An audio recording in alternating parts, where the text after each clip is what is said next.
Zombie apocalypse.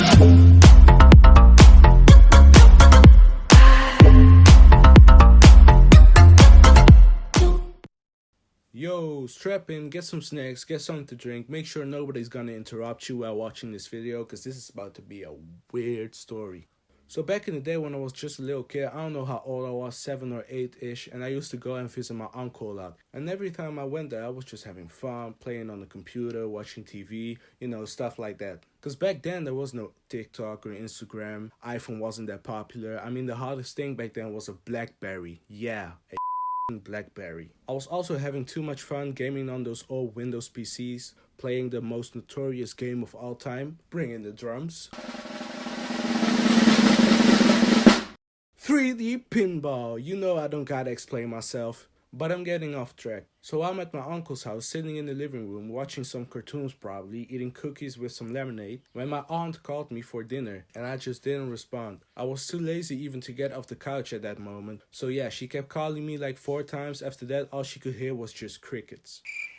So after that, I heard her footsteps coming down the stairs. The first thing I did as a kid was just act like I was asleep. Same thing you would do if you were playing on your Nintendo DS at night and you would hide it under your pillow and act like you were asleep for your mother. So basically, my aunt comes downstairs, sees me sleeping and tries to wake me up. But I'm over there thinking like, bruh, just leave me alone. Let a young kid catch some sleep, you feel me? But she wasn't having it. She kept calling me and trying to wake me up. After a good 5 minutes of her trying to do that, she started to think that I passed out or something. I had my eyes closed, but I knew she was panicking. So she went to the kitchen to grab something. And keep in mind, my family is African, so what do you think she grabbed out of the kitchen?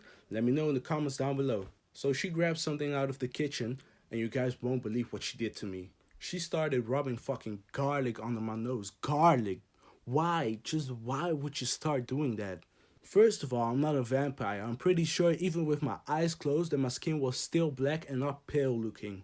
Second of all, do you really think that when a person just blacks out, you start rubbing garlic under their noses will help them feel better? So I'm there, taking that garlic like a champ. By the way, I'm still laying there with my eyes closed, and I don't know why, but I just didn't want to open them. Probably because I thought she would just leave me alone, but I guess not. Because it got worse. She started calling my uncle from work, telling him that I wouldn't wake up and that she tried everything she could. After that, she hung up the phone and came back to me with the garlic again, and tried it for the last time. So after 10 minutes or so, I don't know how long it took my uncle to get home. He started also calling out my name, hoping that I would wake up, but I didn't. He picked me up like a sack of potatoes and started carrying me to his car to drive to the hospital. On the way to the hospital, he also picked up another uncle of mine. So now we're in the car driving to the hospital, and I'm in the backseat just curious on what's going on. Because I hadn't opened up my eyes since I went to sleep, allegedly. So I opened up my eyes just a teeny tiny bit and see my other uncle looking right at me, so I quickly closed my eyes again. I for sure thought that he saw me, but I guess he didn't. So now we're in the front of the hospital entrance, and my uncle picked me up and started walking. So my other uncle was right behind him. And again, my curiosity started to get the best of me. So I tried opening up my eyes again, and this time I thought maybe if I open them up more, I could see what's going on. Not knowing my uncle was right behind me. So I opened up my eyes, and my uncle wasn't looking, so I took a glance and closed my eyes again. And I wanted to do that again, but this time my uncle again saw me opening my eyes, so I closed them quickly, and I don't know why, but I thought I was caught, when in reality, nothing happened. I think it was legally blind or something, cause in my head, it felt like they were wide open.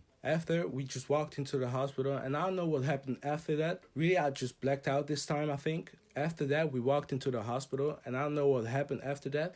I just think I really blacked out this time, and when I woke up, my dad and my uncles were sitting next to my bed, and my dad told me that they were going to give me an injection. And all hell broke loose. I started throwing a tantrum, screaming and crying that I didn't want a needle in me, because why would I? I know I'm healthy. So my dad had to hold me still while the nurse was going to do her job. Not even a second later, I stopped crying and the nurse told me that it was all done. I didn't even feel the needle. So after that, I stayed in the hospital for I don't know how long. My uncle drove me back home, and that's it, man. Moral of the story, don't fake things, because it can get out of hand, man. And I'll see you guys in the next one. Peace!